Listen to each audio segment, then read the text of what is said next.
Kuat kan?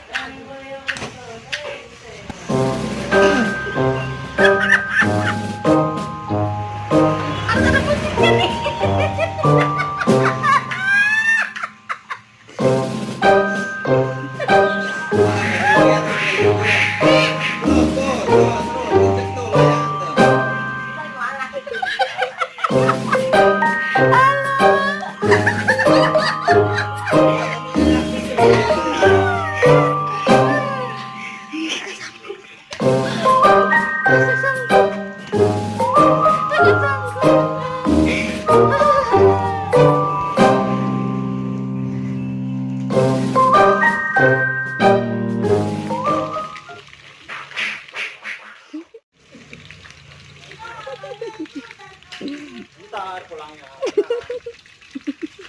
Orang pada sibuk.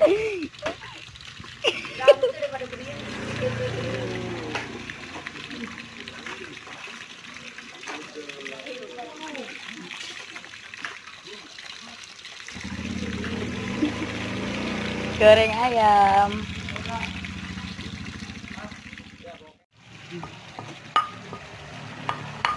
Orang zaman dulu masaknya di dapur.